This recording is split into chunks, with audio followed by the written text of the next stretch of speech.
avril 2020, fidèles chers téléspectateurs, bienvenue dans votre émission, dans ce nouveau numéro de votre émission quotidienne, le point du jour, l'émission qui fait un focus quotidien sur l'actualité du Covid-19 ici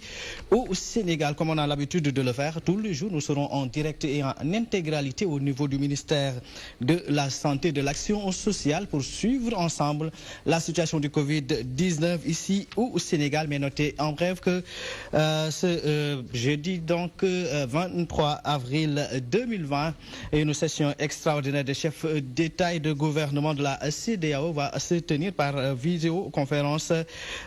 Donc c'est à partir de 10h, ça devrait démarrer incessamment. Les leaders des pays membres de la communauté des États, de la communauté économique des États de l'Afrique de l'Ouest vont se pencher notamment sur l'évolution de la situation de la pandémie du Covid-19 dans la région et ses impacts, indique l'organisation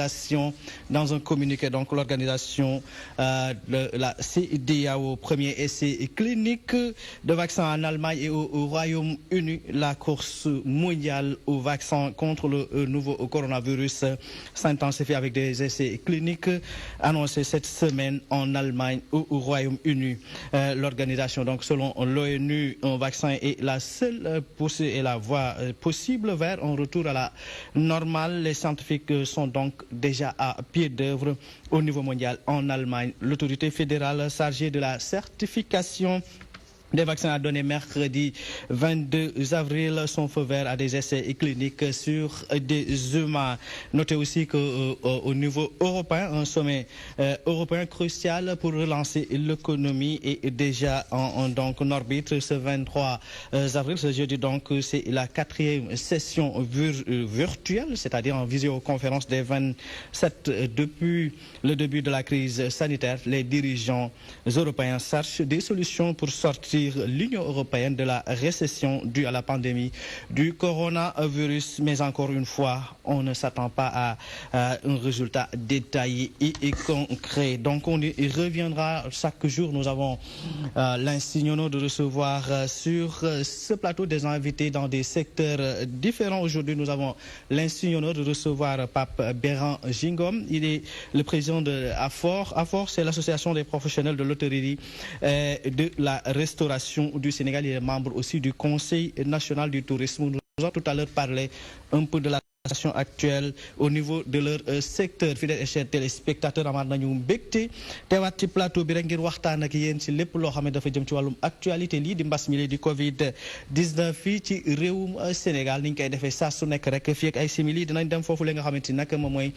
ca ministère de la santé et de l'action sociale ngir topp lépp loo xam ne dafa jëm ci wàllum ay xabaaru mbas mi évolution bi fii ci réewum Sénégal. Waaye ni ñu koy defee rek saa su nekk dañ leen di dikkal ak ay information yoo xamante ni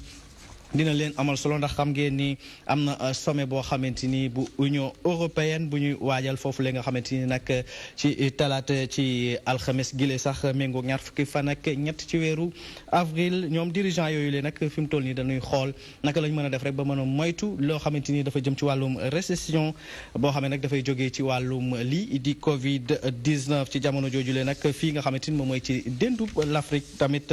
ñi ngi waajal tey jile ci alxames gile méngoog ñaar fukki fan ak ñett fii ak fukki fii ak ay simili sax en visioconférence li ñu duppee ab sommet extraordinaire des chefs d'État et de gouvernement yi bokk nag ci lii nga xamante ni moom mooy CEDEAO di kuréel googu nga xam ne nag moom moo leen lëkkale.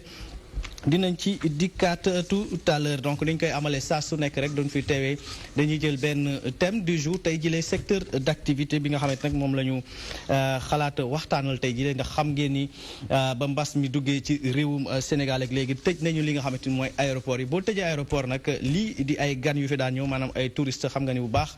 réew mi da koy tumuranke loolu nag day am ay impact yoo xamante ni très négatif même ci li nga xamante ni moom mooy lii di wàllum hôtellerie ak restauration. ñooñu leen nag tey jile sonn nañu ba yegg ci loolu ñu war a mën a waxtaan ak kenn ci ñoom koo xam ne nag moom moo jiite sax kuréel googu di association des professionnels de l'hôtellerie et de la restauration du Sénégal. moom nag Pape Béran Jingom lañ koy woowee bokk na tamit ci kuréel gi nga xamante ni mooy Conseil national du tourisme. Pape maa ngi lay nuyu. di leen gërëm ci invitation bi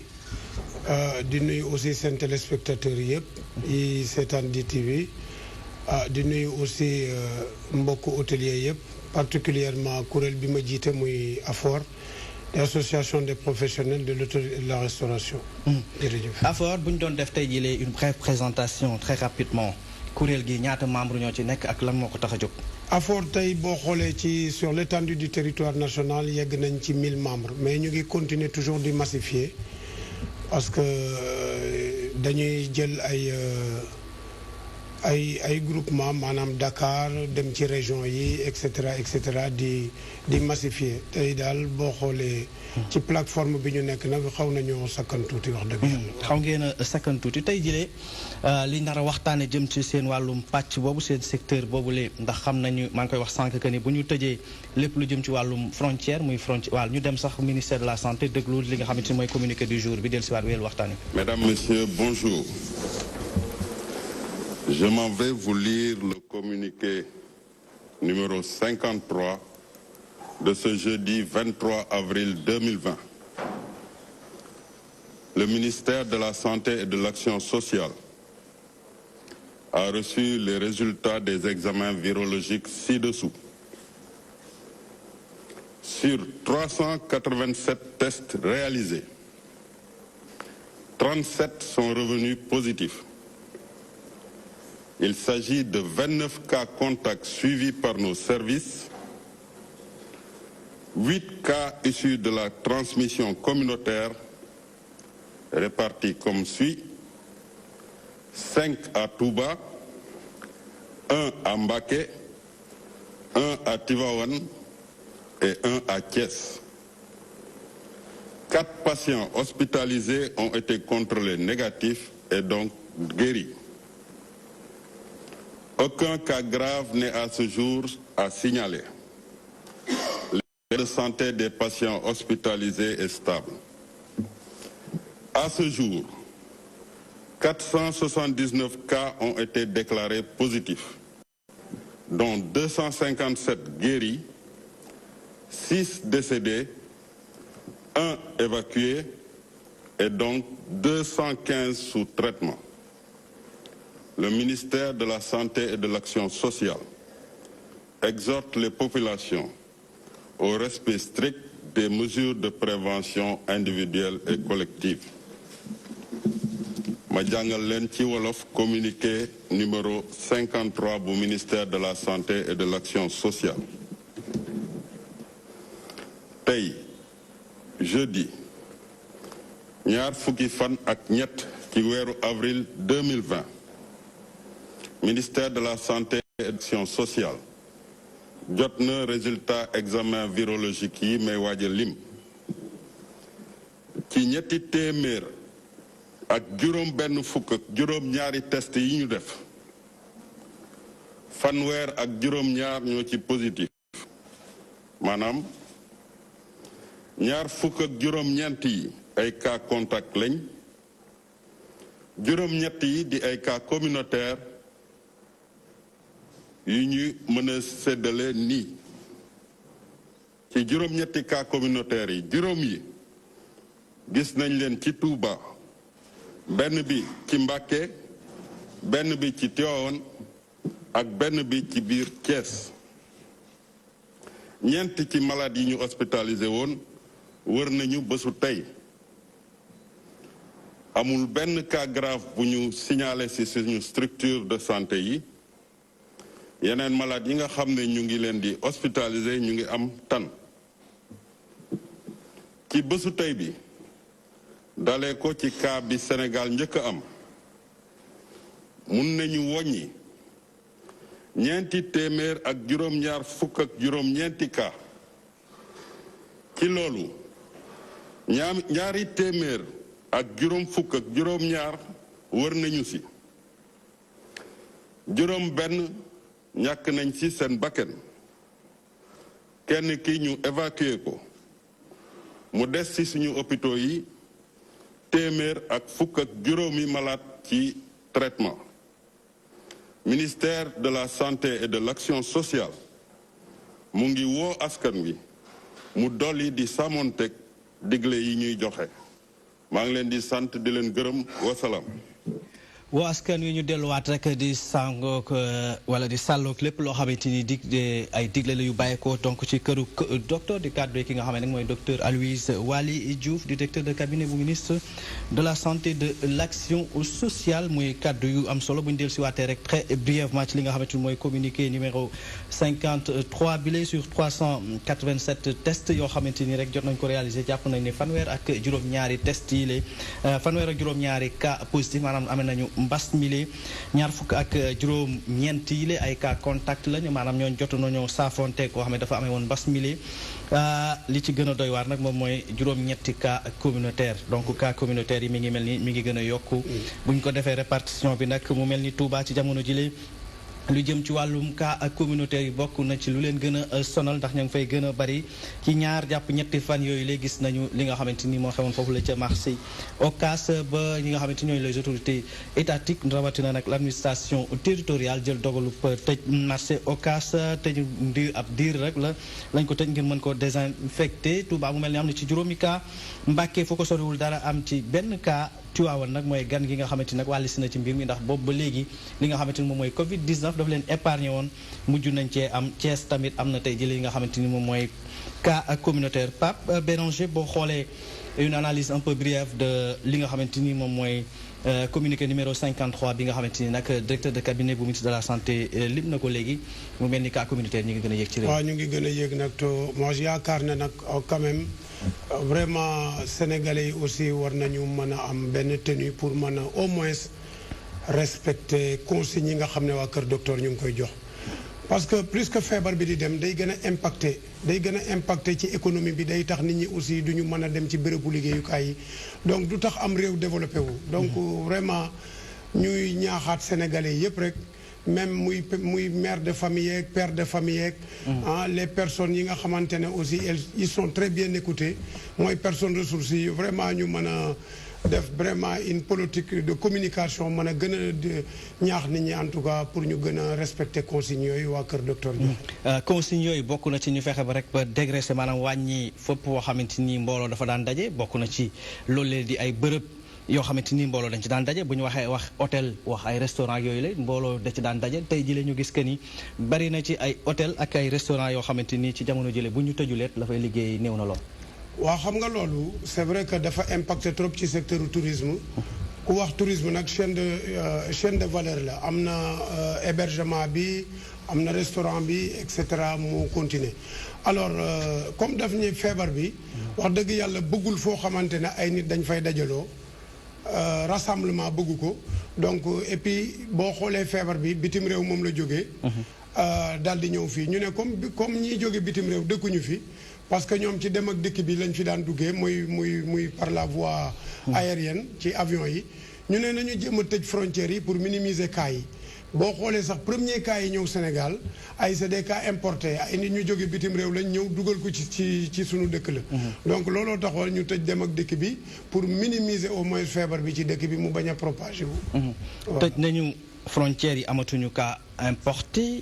cas communautaire yi wàll si ci mbir mi gën a jaxasoo ci genn wàll fekk ci jamono jooju la seen secteur d'activité bi nga xamante ni nag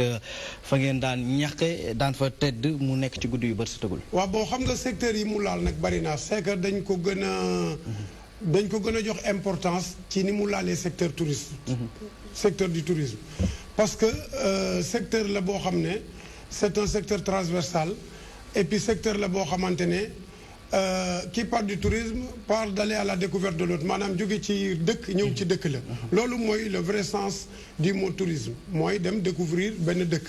te kuy découvrir dëkk nag mooy ka fa dëkkul bay découvrir dëkk te boo fa dëkkul avion ngay jël daal di ñëw ci dëkk bi comme ñiy jël avion di ñëw fa la feebar bi jóge ñu ne tey nañ ko arrêté gum ba ab diir bu xool naka la ñuy def pour minimiser cas yooyu ba nit ñëpp mën a delluwaat ci seen bërëbu liggéeyukaay parce que quand même nag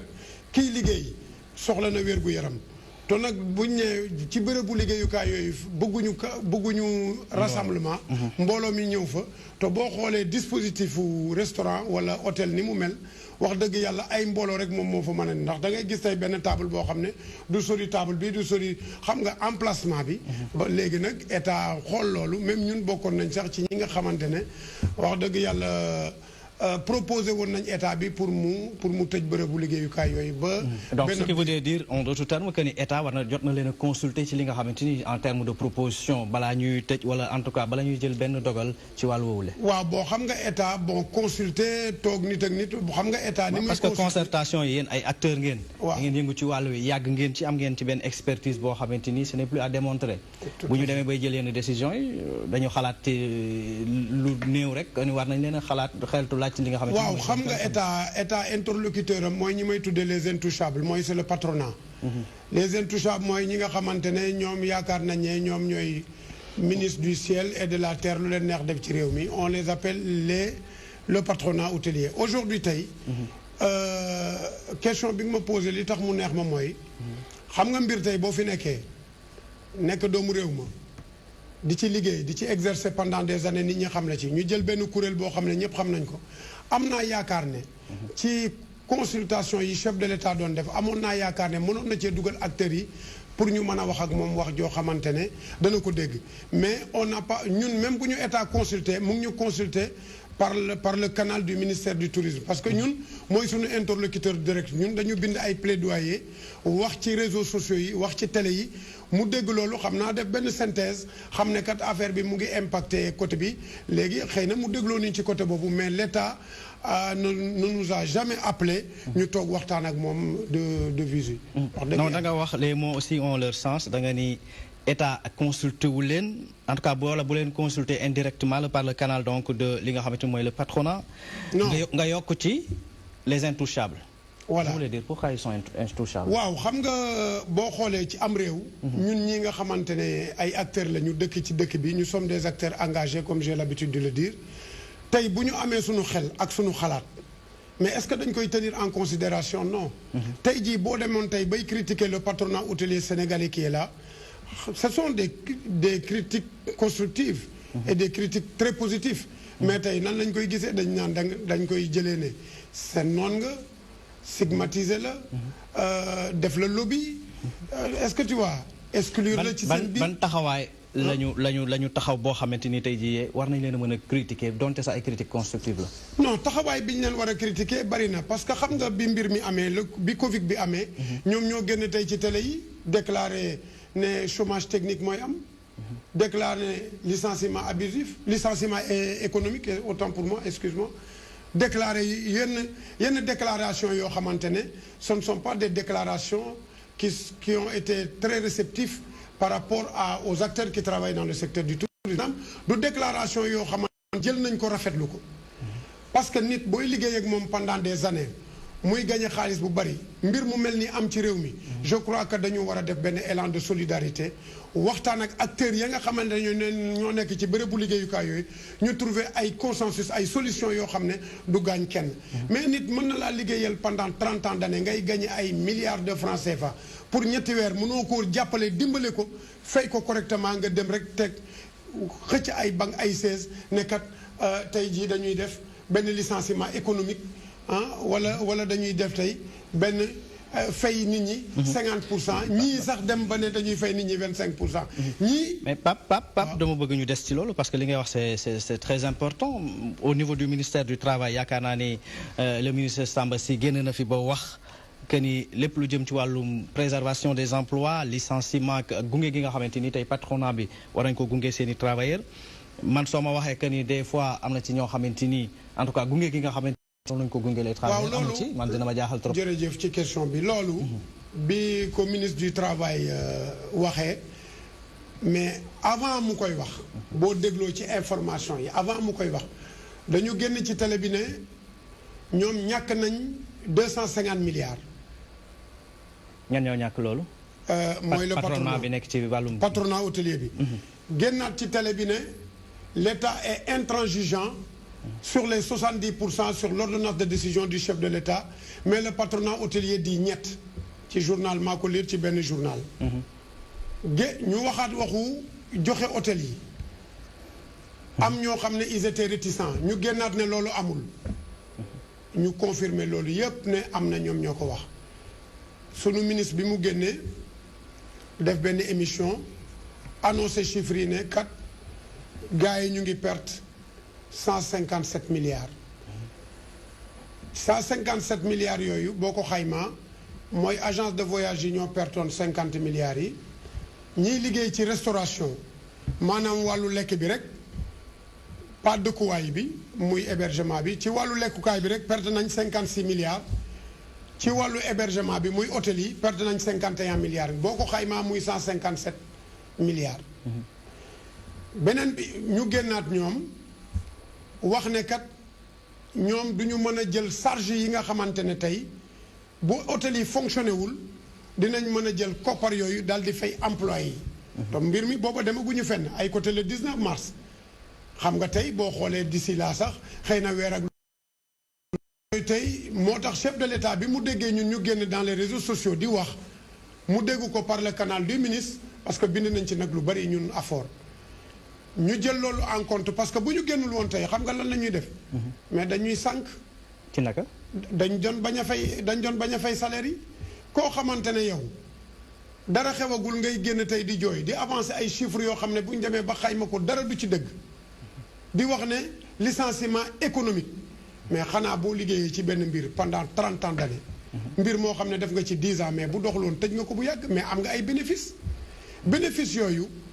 bu amee guerre day am une solidarité de guerre dafay am ay mesures d'accompagnement yoo xamante ne guerre bi moo ko laaj guerre nag guerre la bu guerre amee da ngay def loo xamante ne tey ka tax ngay guerre yow boo amulee maanaam boo amulee ci guerre arme boo yóbbu mais am nga oto boo yóbbu boo amulee oto boo yóbbu mais am nga ay koppar yoo yóbbu boo amulee koppar yoo yóbbu mais am nga volonté boo yóbbu mais dañu ne Covid bi ñëw na rek ñoom ñu génn tey ci télé yi bëgg ñoo sànq te defe naa ne ñi ne ci bërëbu liggéeyukaay yooyu tey nekk fa tey di liggéey ñu leen di wax les acteurs du secteur du tourisme yaakaar naa ne ay doomu dëkk bi lañu. xayma nañ leen ci ñu toll ci lan ci lim. ils sont 10 000 emplois directs et 21 000 emplois indirects. xam nga 10 000 emplois directs tey. le patronat hôtelier tey bu génnee wax loolu. insisté na yeneen patron yépp ñu def la même chose mooy nit da ngay am tenue ak retenue. xaar état communiqué nga door a am looy wax. mënoo ñëw tey di jooy pour état jox la ay koppar nga jël koppar yooyu xamuñu loo ciy def taxaw ne tey bu ñu état subventionné wul parce que noonu laa ko mën a tuddee indiwul koppar yi du ñu mën a fay employé yi parce que dañuy déclarer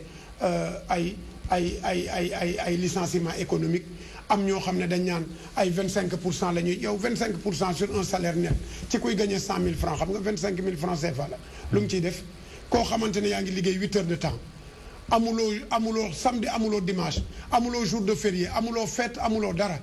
bu tabaski ñëwee nga liggéey bu 31 décembre ñëwee nga liggéey bu Noël ñëwee nga liggéey xam nga loolu vraiment c'est être méchant c'est être mesquin c'est être lâche donc le patronat hôtelier ñun foofu la xam ne nekkuñu en phase avec ñoom ma di ci yokk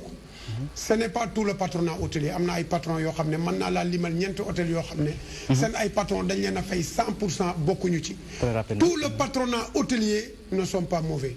am na ñoo xam ne wax dëgg yàlla ñu ngi leen di jaajëfal di leen wax ne merci te bu lay jàllee dinañ def benn communiqué benn plaidoyer boo xam ne dañ ko yóbbu ci chef de l'État wax ko ñi nga xam ne vraiment ils ont été répondants ils ont été humains accompagné nañ l'État ci élan de solidarité bi ñu woote woon. wax nga élan de solidarité wax tamit comme dañoo nekk en croisade contre un ennemi invisible nekk effort de guerre dañ koy soxla ci ñëpp yéen tamit bi ngeen xamee que ni ñoom ni ñu ko expliqué. mu doon dëgg wala mu doon loo xamante ni dafa safaanoo ñi ngi perte ay li nga xamante ni mooy ay milliards aussi nit boo ubbee sa entreprise aussi bénéfice da nga ko cay séentu ndax amu leen yéen tamit ci genn wàll foo xamante ni war ngeen faa mën a bës seen xol tuuti muñ ko en attendant peut-être ñuy romb li waaw bien entendu loolu moo tax ma ne la gis nga waxtaan dafa am solo ci entreprise il faut un dialogue entre employeur bi ak employé bi parce que ñun employeur bi il faut mu xam leen bu demee ba implanter entreprise bi moomatu ko ci foofu nag dinaa def benn parenthèse tuuti pour wax sama mbokk hôtelier yi nañu arrêté à chaque fois que mu am tiraillement entre employeur ak employé bi ñu naan man bu ma bëggatul na ma fay samay droit mais doo nekk ci entreprise blanchir tes chevaux dans l'entreprise liggéey sa bay bëgg a dee naan buñ ma fayul bu fekkee bëggatuñ ma nañ ma fay sama ay droit non bàyyi leen loolu da ngeen a am droit ci biir entreprise bi arrêté da ngeen fa am ay action moo tax ci benn kuréel bataaxal nee naa sax nañ ko bind chef de l'État ne ko entreprise yi dañu war a ubbi capital yi boo fa defee 10 ans nga bokk ci capital bi maanaam tey jii bu fin d'année jotee dañ la war a ubbi dañu war a ubbi capital yi gars yi am ci benn 10% wala 5% au minimum kooku dañ ko war a voter assemblée nationale mu nekk loo xam ne décret le chef de l'État mettre ko sur la table parce que da ngay liggéey da ngay xool tey liggéeykat dafay liggéey ba dee mais bu retraité da nga koy yërëm sax day mel ni ab taalibe buy dox. est-ce que yaa ngi comprendre. loolu laa bëgg vraiment woo ci hôtelier yi ñu bàyyi le mot là man moo boobu bu ma koy déggee daf may écœuré. nit mënoo ñëw jaan sa doole ci entreprise def fa lu nekk nga toog rek ne ñoo man buñ ma bëggatul nañ ma fay sama ay droits et puis loolu aussi inspection du travail ñu jox leen doole bi ñu leen di jox ñu bàyyi employeurs yi bu ñu jotee teg seen employé rek yóbbu leen inspection du travail am benn rôle boo xamante ne médiation rek non nañ ko jox doole boo xamante ne médiation bi bañ a yem foofu maanaam doole bi ñu koy jox mooy bu fekkee ne employeur bi mu ngi koy def ay licenciement sauvage waa ji ñu daan ko à la minute mu mën a fay ay droit yoo xamante ne bu ëllëgee du defati loolu mais xam nga lan la inspection du travail def bu leen jéemee boole maanaam bu jéemee def médiation bi si ça ne passe pas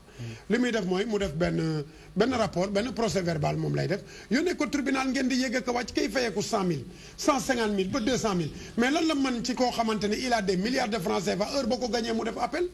heure boo ko daanee mu def appel mais jusqu'à quand yow mënoo fay avocat mënoo di jaabante chaque jour passe boobu ngay def di perdre sa énergie te amoo ci yaakaar ndax yaa ngi xeex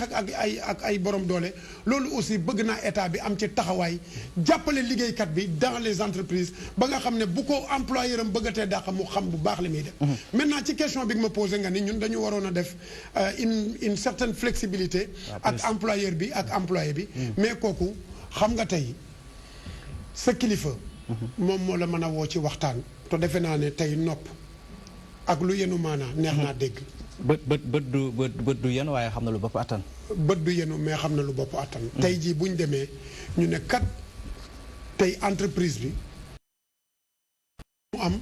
xayma nañ ko ci tant de millions tey bu liggéeyul du ci mën a faj ay borom wala du mën a fay ñi nga xamante ne ñoo fay liggéey mais employé bi mën na ko xam kooku mooy un consensus entre employeur bi ak employé bi ngeen toog xayma ko muy des décisions internes ngeen toog waxtaan ci ñoom it ñu may ñu temps parce que foo dem am na kuréel bu ñu mayee temps maanaam bu ñu ko bindee ci benn entreprise bind ko ñu ne may leen ñu temps bu ñu mayee temps ñu def un consensus élargi woo acteurs yi liggéey ci secteur du tourisme yëpp ne leen kat sunu entreprise yi day lii la ñu nan ngeen ko gisee mais am nañ ñoo xam ne raisonnable nañu man kuréel bi ma nekk jiite ko bureau la te duma fa décider man rek même bu dee ne man la ñu jiital tey ma nekk seen président mais bala maa jël benn ndogal mais dama ciy waxtaan ak ñoom ñu xool lu yenu maanaa ne kat nañ leen def nii mais il a fallu aujourd'hui le chef de l'État ne leen génn ordonnance de décision ne leen fay leen 70% mais terewul nga dégg ci patron yi ñu bind ne ñu bind ne li chef de l'État wax ñoom nee na ñett tant que l'État joxu leen xaalis du ñu fay ma di la fàttali benn affaire l'État a tout donné au patronat tout c'est-à-dire teggil na leen yenn taxes yi ne leen bu leen ko fay ñu pousse ko ba feebar bi jàll fi def ko ay échéances yu gudd État nangu na leen accompagner parce que tey entreprise yi nga xamante ne tey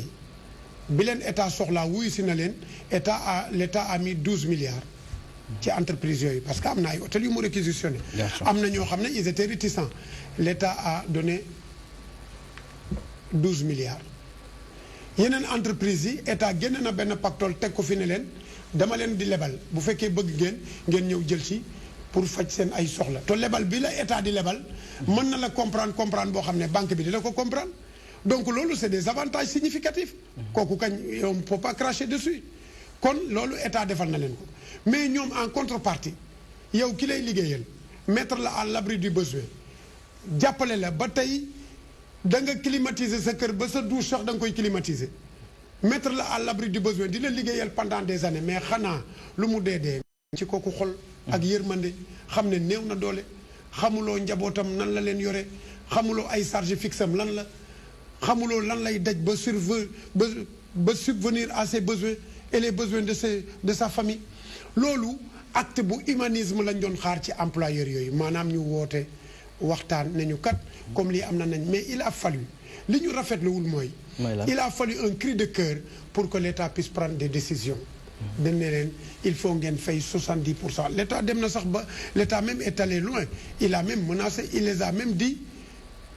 bu ngeen ko fayul di ngeen am affaire ak État ñun ñu taxaw wax inspection du travail lu leer am na sax ñoo xam ne dans leurs entreprises respectives commencé woon nañoo def benn protocole ba bëgg leen ko imposer ne leen bu ngeen ko signé wul dañ leen di dàq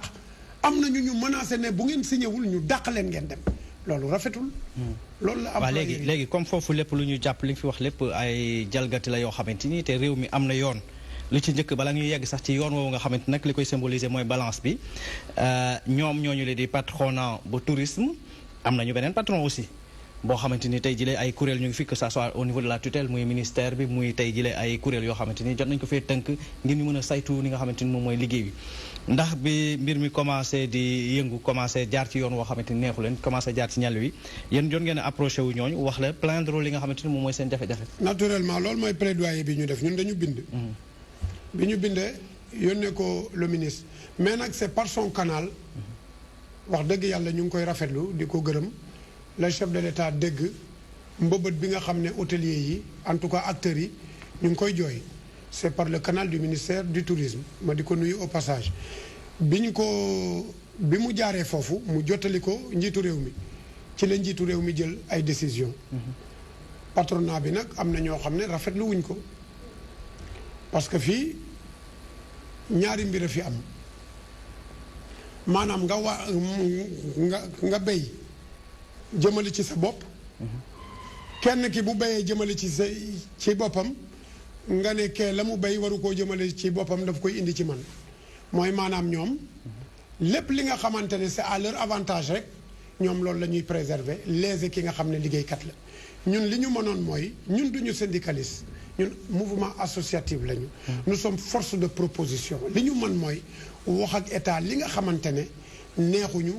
jaar ci sunu ministère de tutelle wax ko ñun loolu wax dëgg yàlla def nañ ko. te it di rafetlu décision yi président de la République jël à l'encontre en tout cas des acteurs qui travaillent dans le secteur du tourisme ndax bu ñu bàyyi woon rek ak employeurs yi wax dëgg yàlla loolu kenn waxal ko. Bab bu ñu gënee wéyal waxtaan wi yéen en tant que ni nga ko waxee léegi force de proposition ab association la boo xam ne dafa lëkkale ay professionnels ku wax ay professionnels nag xam ñoo xamante ni peut-être dañ nañu tàggatu ci ay l'école ba seen xam-xam màcc ci wàllu woowu tey jii Sénégal dafa taxawal benn agence boo xamante ni def lépp lu jëm ci wàllum promotion wàllum tourisme ci réewum Sénégal ndax ci biir conseil d'administration boobu la yéen ñi nga xamante ni vous êtes les professionnels du secteur bokk ngeen ci. non xam nga boo xoolee ci plusieurs sorties yi ma def. nee naa la on n'est pas présent dans les instances de décision. amul benn instance de décision boo xam ne acteur en tant que tel mu ngi fay liggéey muy benn. foofu ñan ñoo fa nekk kon. c'est le patronat c'est le lobby patronat encore ñoom ñoo fa teg seen ay nit di buum mi. ñeme woo leen a laal boo leen xoolee xool bu baax sax ñu woo la je vais te dire xaaral ma révéler la benn information ci kuréel bi ñu nekk muy AFOR benn panel la boo xamante ne ñu ngi ci nekk am na benn acteur bu ciy liggéey mais fa muy liggéey benn RH moo ko woo téléphone ne ko yaa ngi ci benn panel di saaga patron yi te boo fa nekk menacé ko sax ba menacé ko ne daf koy dàq loolu nag bu ñu paree ci lii yépp après le Covid ñun dañuy def benn programme boo xam ne ñu ngi ko tuddee SCS mooy sortie de crise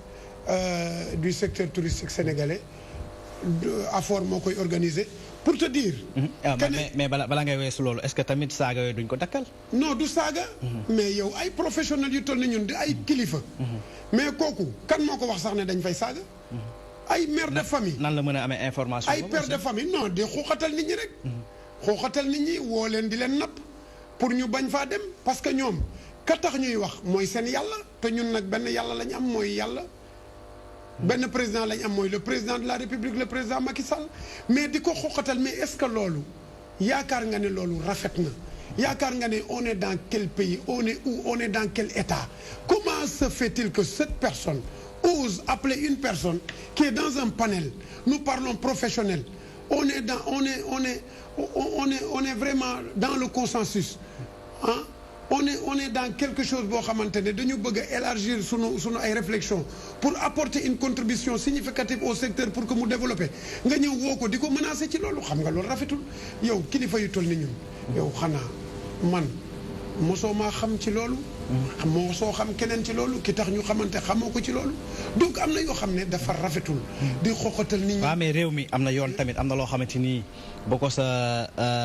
donte sa njiit la sax boo ko taxawul war ngaa mën a dem ci yoon. non ci yoon lañ ko jëmee gis nga bu luy jàllee dañ ko naan fang ci télé bi def ko à la une ci journaux yëpp contacté na ay journalistes yu bëri photoom lañ naan fang ak turam ak santam ba pare ma bind lettre le président de la République wax ko ko pour xamloo ne ko dëkk bi dëkk yoon la. Comment ça se fait que nous, on n'a pas le droit de s'organiser en tant que mouvement associatif, être dans un cadre de réflexion, apporter quand même une contribution pour que le secteur se développe. Parce que Yakarna Taïne, comme tu m'as parlé de l'Agence nationale de la promotion touristique, le tourisme se repose sur 3 critères. Nous avons aujourd'hui la crise économique, on a le tourisme connecté, et on a le tourisme connecté et on a le tourisme exigeant. Le tourisme connecté mooy tey kii toog tey ci canapem xam li xew Sénégal xam li xew Mali li xew Mauritanie tey bu fa bëggee dem dafay dem beneen bi ci tegu il faut d'abord une politique endogène avant d'être exogène est-ce que tu comprends c'est-à-dire je m'explique ñun acteurs yi dañu war d'abord ñu tàggat ñu ci sunum réew maanaam tàggat ñu ba nga xam ne xam nañu réew mi merveille yi fi am pour mën a jaay la destination Sénégal avant de le vendre à l'échelle internationale je m'explique l'acteur qui travaille dans le secteur du tourisme qu'on appelle le personnel de front muy mun na nekk réceptionniste bi mën na nekk serveur bi et cetera ñooñu bu ñuy liggéey tey c'est ce qu'on appelle le personnel de front ñooñu ñooy janoo ak clients yi un patron ne peut rien apporter à un hôtel xam nga lu mu ko mën a apporter investir yem fa toog ñu ne kii c'est la table du patron toog ñu servir la nga lekk jóg toog ci sa bureau taal climatiseur yi. mais Pape faut pas omettre aussi que c'est le principal bailleur qui yëkkati xaalisam dafa intrant de qualité bi nga xam ne moom moo mën a permettre infrastructure bi kooku. waaw mais c'est un maillon essentiel aussi. non mais boo ma dégloo rek je vais m'expliquer. Allez-y très rapidement. Le patron. Il ne peut rien apporter à l'hôtel. Je le dis et je persiste. li mu ko mën a apporter xam nga mooy lan mooy d'abord il a investi c'est quelque chose de très très bien et c'est très salutaire mais pourquoi il a investi parce qu'il a xam nga booy investir jël xaalis bu bari di ko dugal tey ci dëkk da ngay xool ne dëkk boobu am na stabilité nga ñëw def fa sa xaalis et c'est de bonne guerre et c'est légitime pour aussi en retour pouvoir gagner de l'argent mais au-delà de ça dëkk ba ñan ñoo fa dëkk mooy ñun acteurs yi ñun ñoo xam dëkk bi. client day ñëw ba ñibbi du wax ak patron bi. d'accord nga ak man ci côté boobu. patron bu lekkee day am table ci restaurant ñu ñoom servir ko mu dem xam nga lu mu fay nekkee critique dem tey ci bureau jël caméra yi braqué ko ci nit ki mu bëgg a dàq. pour utal ko ay pour dàq ko mais acteur ba fay liggéey il est l'interlocuteur direct du client bu bëggee dem Gorée ku muy laajte. day fëgg bureau patron bi laaj ko bu bëggee dem Île de Serpent day fëgg bureau patron bi di laaj ko bu bëggee dem Somone day fëgg bu xamee ñaata la ñuy fay taxi diggante ca fa mu nekk ak aéroport patron ba lay laaj xam nga acteur bi lay laaj kon ñun on est des incontournables dans le secteur pour vendre le secteur du tourisme il faut associer les acteurs nous sommes les principales personnes à s'associer avec l'agence de la promotion touristique pour vendre la destination Sénégal. Loolu ça c'est clair et net. Maintenant, je pars du principe que un acteur qui travaille dans le secteur du tourisme, son travail ne doit pas s'arrêter que servir un café et débarrasser une table. Dafa war aussi xam dëkkam. waaw loolu jàng moom moo koy indi. jàng boobu nag mais loolu il faut une politique élaborée. élargie parce que le tourisme n'est pas l'affaire du patronat le tourisme devrait être l'affaire des Sénégalais parce que jaaykatu café bi daf ci am cër chauffeuru taxi bi xam nga lan moo chauffeur bi xam nga lu tax mu am ci cër yow tey boo doon dem fenn je donne un exemple mais quand tu as l'habitude de prendre ce même taxi mais boo demee ba jub si aéroport taxi boobu ngay woo pour mu ñëw jël si il ne contribue pas bien sûr day contribuer banque bi nga amoon habitude di dem foofu ñu lay changer le devise yi mais kañ fa xam ci moom ngay dem hôtel ba nga xam ne boo fa demoon tey yaa ngi fa doon mel na ci sa biir famille nga nekk mais fa ngay dem loolu mooy l'affaire de tout le monde le tourisme c'est quelque chose boo xam ne dañ ko war a ubbi mu yaatu tourisme laajul lu siis tourisme laajul une fermeture mais dafa laaj ouverture donc les acteurs que nous sommes des incontournables dans le secteur du tourisme sénégalais. Est-ce que donc comme laajul siis laajul tëju il n'est pas grand temps aussi que ce plaidoyer puisse se faire mooy ñu fexe ba gën a yaatal agence boobu léegi comme yéen a nekk en back office et en front office aussi ñu fexe ba di leen gën a jox gëdd yéen tamit boo leen joxee seen i xalaat yaakaar naa ci lañ gën a mën a prendre en compte. beneen bi ci tegu bi ma développé wul mooy. xam nga le guide touristique c'est le maillon essentiel le guide touristique joue un rôle prépondérant. En tout cas dans le tourisme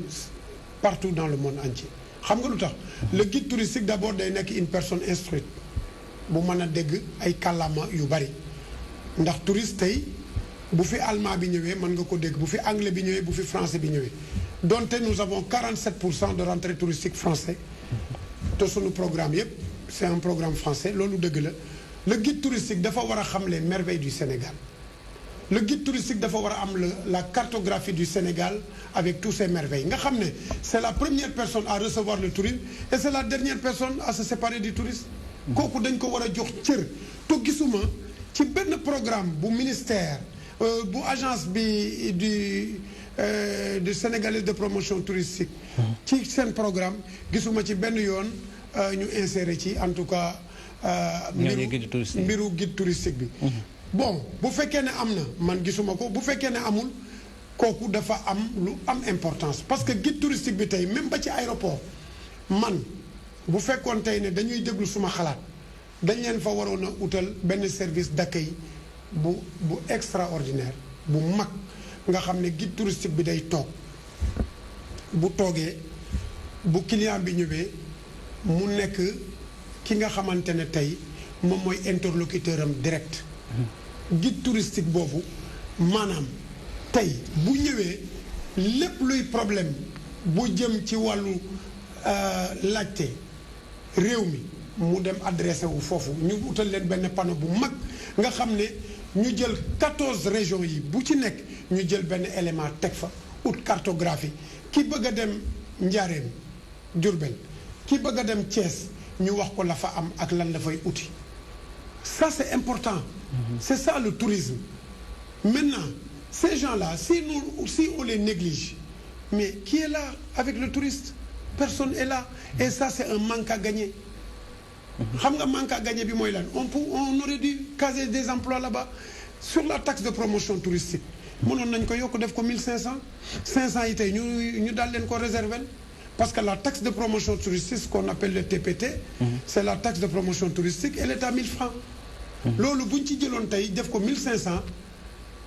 loolu taxe boobu buñ xaalis ba fay jógee wala xaalis ba fay dugg fan lay dugg après fan lañ ko jëmale. xaalis ba fay dugg mooy xaalis bi nga xam ne moom la ñuy yóbbuwaat ci agence de promotion touristique bi. pour mu alimenter ay keesam. pour mu alimenter keesam. ba pare mën a def sa politique touristique. alors que acteur bi nekk sur place nekk ci kanam kii bi moom gisu jotu ci. non acteur bi mënu ci jot maintenant. même sur cette taxe là. mais xaalis boobu kan lay alimenter à la longue. bu fekkee ni uniquement. Fële patronat bi moo fa nekk ce qui veut dire que de manière contournée quand c'est le patron qui continue à c'est le patronat qui gère ça c'est le patronat qui gère toujours ça parce que ci conseil d'administration bi ñoo fa nekk ça c'est le patronat qui est toujours là-bas maintenant AFOR se propose une chose ñun ñu donnons des orientations à l'État AFOR se propose de gérer ce fonds-là maanaam les taxes de TPT ñun mën nañu ko gérer l'AFOR se propose parce que xam nga lu tax tey jii tout le monde n'est pas catholique. xam nga taxe de promotion touristique yooyu nous avions nous AFOR proposé à l'État de l'empocher dès l'arrivée du client à l'aéroport comment xam nga fan la ko état bi di empocher bu client bi demee ci hôtel ba la koy empocher si le client arrive dans un hôtel que la chambre est à 50 000 tu payes 50 000 plus 1000 francs de taxe touristique or que si l'État voulait avoir une gestion transparente et connaître ce que le secteur peut lui apporter en termes de devises état mënoon na ko gérer dès l'arrivée du client à l'aéroport bu client bi ñëwee parce que on m'a interpellé sur cette question là yow boo ñëwee aéroport ñu encaissé la foofu yaa ngi fiy def 30 jours boo fayee sa billet d'avion yooyu toi tu payes 30 000 francs muy 30 jours maintenant boo demee tey ci dëkk bi dëkkoo tey ci hôtel nga ñëw dëkk tey ci kër Mansour mais boo fi dëkkee bay ñibbiwaat boo fi defee 30 jours nga demaat mais boo fa defee 32 jours mais booy demaat mais ñu xam ne dolli nga def au lieu de 30 jours def nga fi 32 jours yeneen 2 jours yi état bi empoché waat ko ça permettra 3 choses à l'état d'avoir déjà un contrôle sur ce qui rentre et ce qui sort dina mën a aujourd'hui mën a xam le nombre de rentrées du touriste par mois par année par jour dina mën a xam kan mooy dugg kan mooy génn maanaam dina mën a xam en termes de devise qu'est-ce qu'il peut gagner journalièrement beneen bi ci tegu dina mën a def sa politique touristique sans autant